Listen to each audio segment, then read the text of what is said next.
Hey there and welcome back to Richmond Woodworks. So on part 2 of the lounge room renovation, what we're going to be doing is finishing off that cabinet, and it's pretty simple. All we need to do is build some drawers and build some drawer faces as well as some cupboard faces as well. I've already painted the room off camera because watching paint dry is like watching paint dry. But the rest of the room is all done, and all we need to do now is go ahead and finish off the cabinets itself. Everything's screwed together, everything's screwed to the walls. I've kind of filled some of the edges around where the wall was a little bit wobbly on the way up. I think there was about a 2mm gap down the bottom and probably like a centimetre or 10mm gap up the top. So no walls are straight, I suppose. Anywho, so what we're doing is making rail and style drawer faces and cupboard faces. Now, this takes forever. And if your partner says, hey, I like these things, can you make them in a rail and style? Try to convince them otherwise. That's what I tried to do and it didn't work. And it took me probably about 2 extra days just to make the rail and style. Anyway, I did it, so you don't have to. But if you do want to do it, then stick around and have a look at how I did it.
So what we're doing with the drawer faces and also the cupboard faces is we're going to do it in a rail and style type. I was going to say style, but anyway.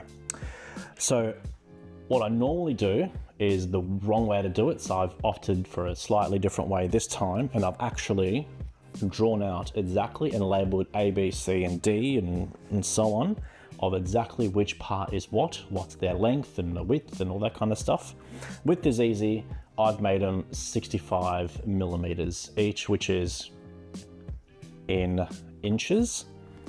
And I always mess this up because I never ever am able to calculate things properly, especially on the fly. Hence the plans, hence my massive calculator on the iPad there. So all I'm doing, and you can do it in a multitude of ways, for the styles, you can measure them, and this is C, and I have on here saying C is 198mm in length, and that's in inches. All right, so I'm going to go C minus the 2 rails, and that would give me the gap here. Whoop. So 2 rails, and that will give me the gap left over down the bottom there. And that is 198 minus 65 minus 65. And then I've decided to make the grooves inside at 15mm, so just over an inch. And just an arbitrary number, something I plucked out of the middle there. You can make it smaller or bigger. You can go all the way halfway through if you want. But I didn't want to go too far in because I'm going to be drilling through that to get the hinge in as well later on.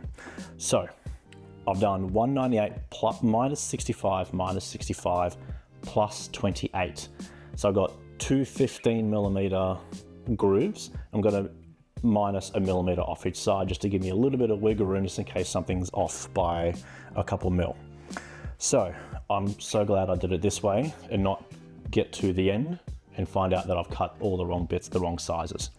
So I've been going back and forth through to the cupboard to make sure everything is fitting nicely. So every single door and every single panel, what I'm doing is coming in and measuring, saying, okay, well, there's looks like 10 mil or at least 15mm either side. and that's bigger, so that's good. Then I mark it saying this is for the middle on the left hand side, so ML on every single piece. Put them together and then throw it to the side for assembly a little bit later on after I cut that groove inside. So now let's get on to the next one.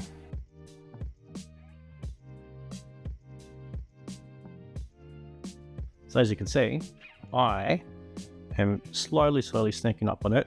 It's not quite wide enough to snake that in yet, but all I'm doing is passing it through, rotating around, passing it through again, and shaving off 0.5 millimeter at every single pass on either wall. So don't go 1 millimeter, otherwise it compounds by 2 because you're flipping it around. So remember that.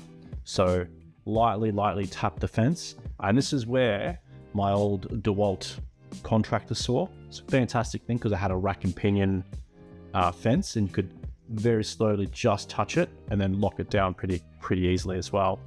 With this thing, you gotta just finesse it, and I find that having it half up, half engaged, as in the brake half engaged, and just lightly tapping it works best.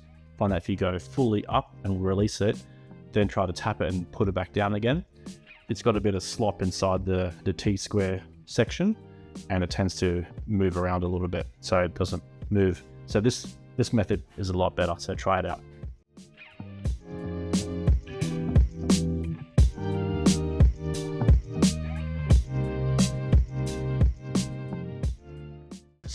There you have it. So it's a little bit loose.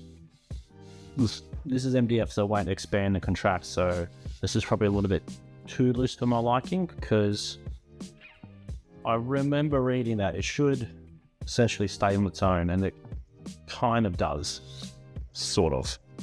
So but just before I tapped it just a little bit too much, and it was just a bit too loose, and that's where you do a fraction of an inch or a fraction of a millimeter on either side, and it compounded by 2, and that's literally what happened, because the pass before I couldn't fit it, and now it's super loose.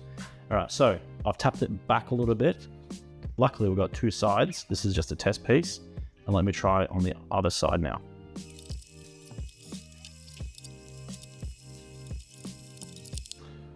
So I just remembered that I actually bought a dado stack when I bought this table saw, and it's the first time I'm actually using it.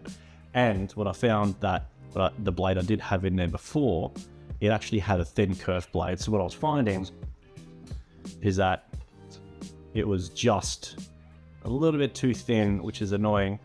And I found that this was the perfect width. And obviously I didn't want to do all this and then adjust in and then just do it. Then I remembered I could use that. And that's a 3.5 millimeter curve.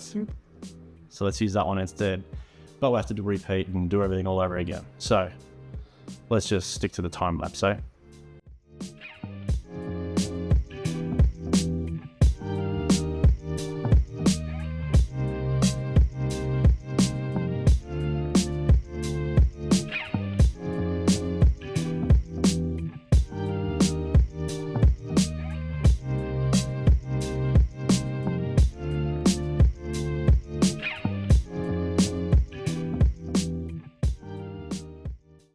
Right, I think after about 200 tries, finally got it. So what I found is that some of the MDF is slightly thicker than other stuff. So I think one of them is just ones that you buy from Bunnings. The other one is a sheet that I bought from Slyco. I don't know if they have a different distributor or manufacturer, but ever so slight difference in thickness. And that's this one here, slightly darker. Might be a moisture resistant one. Same settings.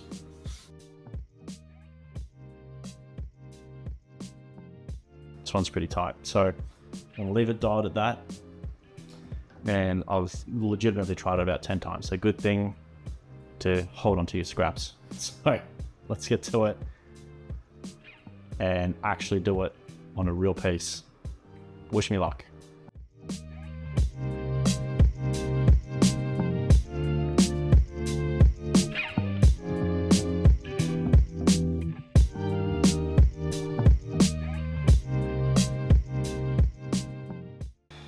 And there you have it.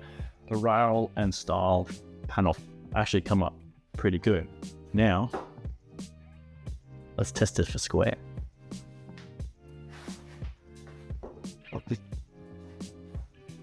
Oh yeah, just like I bought one. Very, very happy indeed. Okay, that took about an hour to do one. I've got about 11 more to do. So, see you at 6 a.m.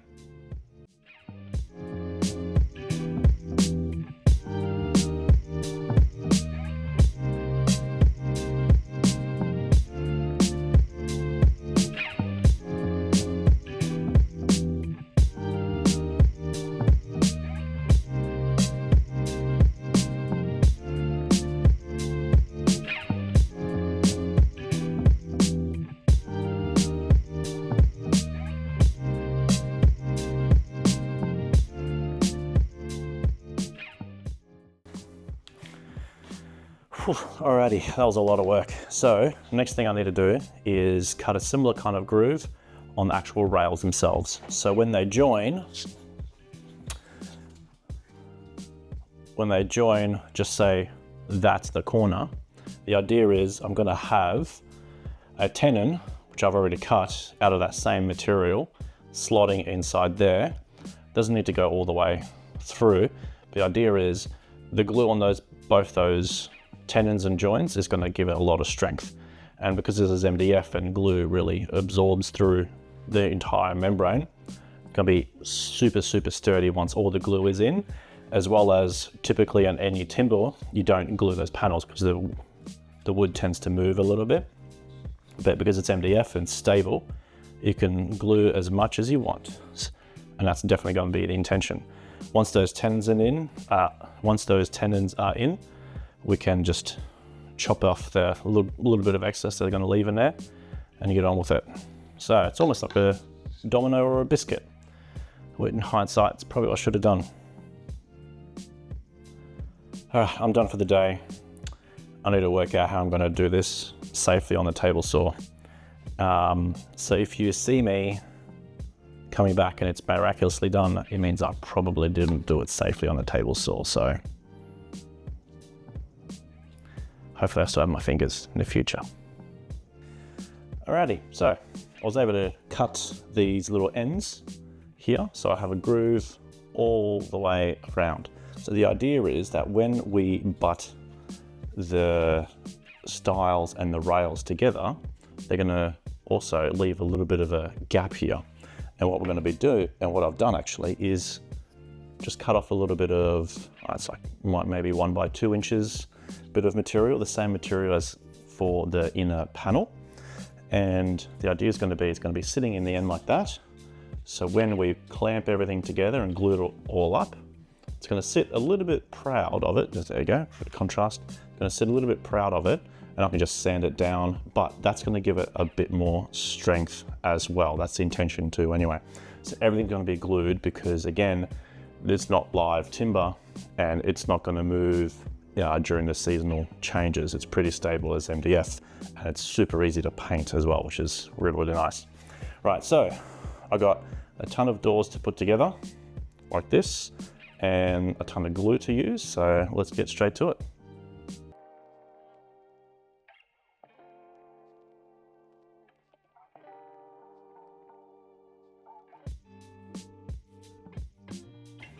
Right, yeah, and there you have it.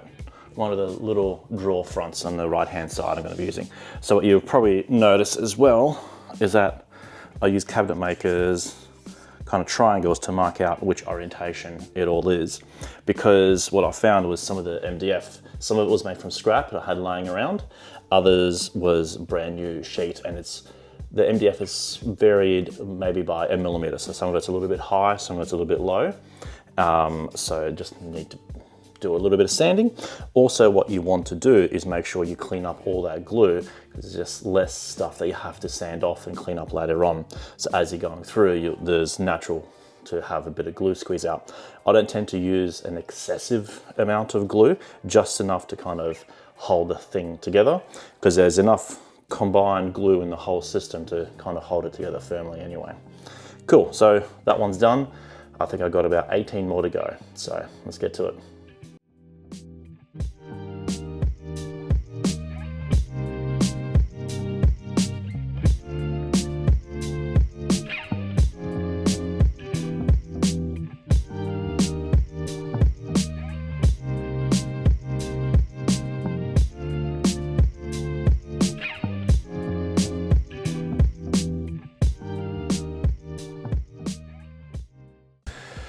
Alrighty, so I have my coffee this morning and I have the panels ready to go. So all I need to do today is everyone's most favorite job, sanding and painting. Yes. So also what I need to do is cut out these little notches in here, make everything nice and flat, sand it all nice and square. So what I'm using for paint is this British Paints 4-in-1 prep. And it's essentially just a undercoat. So it's a primer, sealer, undercoat, and stain blocker, and it's just white. So MDF, what tends to happen is it absorbs your first coat of paint quite a lot and actually dries pretty quick, especially if it's outside in the sun. Today's 14 degrees Celsius, which is in Fahrenheit, so it's not the warmest of days, but hopefully these things just sitting out in the sun will dry a little bit quicker than inside the shed where it's not so warm. That's why I got the heater on. Right, then what I also have to do is I have a couple of different types of hinges here. I have a full overlay and a half overlay. And all the overlay means is how far it overlays on the support that comes out that the hinge actually mounts to.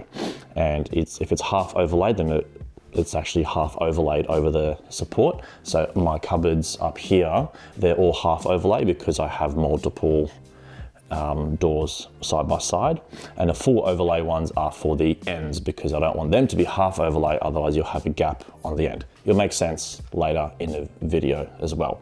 So I have 5 of those hinges. Now what I'm going to do is sand off these notches, or at least cut them off, and then I'm going to drill the holes for the hinges, mount them, because I don't want to make a mistake while it's fully painted and then have to make the door all over again, including paint. So I'm gonna do that, and there's only a handful of these. There's only 5 doors to mount the hinges to anyway. So let's crack on with that. So sanding, drilling, more sanding, and then painting, and then probably sanding between the coats. So it's gonna be a fun-filled day. Good thing I got a good cup of coffee. Let's get to it. Maybe later.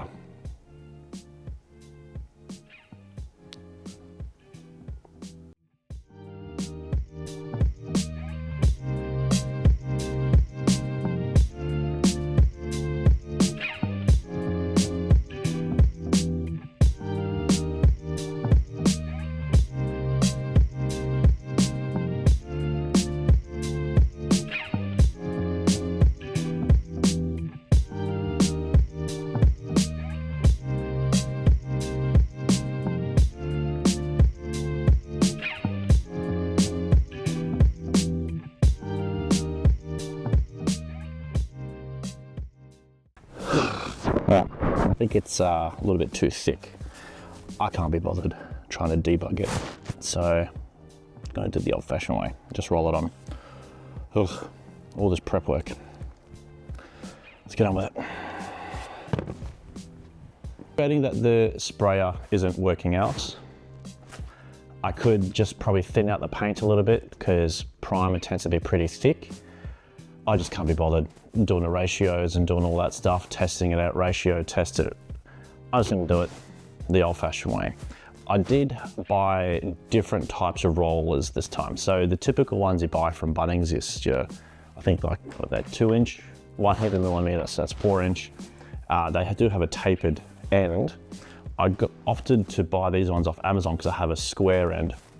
And the idea being, when you're painting inside this little reveal, the round side, the theory is that when you have a straight corner, the round side won't be able to get right in the corner where it needs to be. However, this square one will, so I can paint a little bit closer to the edge.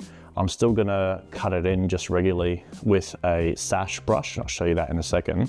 but the idea is that I want to maximize the surface area with the roller just because it tends to be a bit smoother and you don't see brush strokes. So I'll see how that goes. So let's get to painting. Oh, old school method.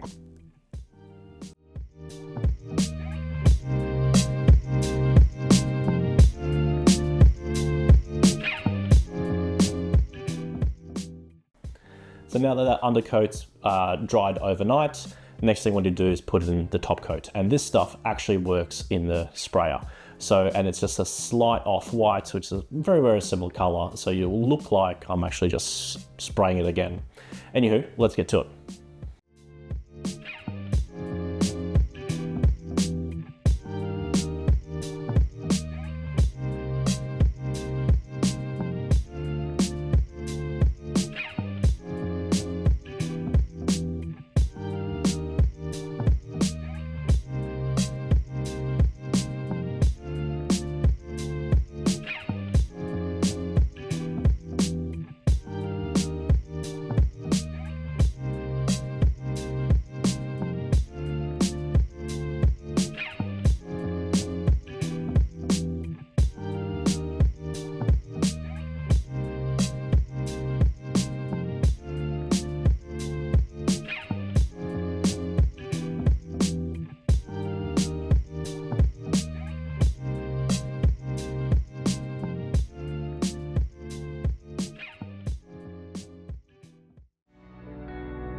And there you have it, another successful Richmond Woodworks DIY project.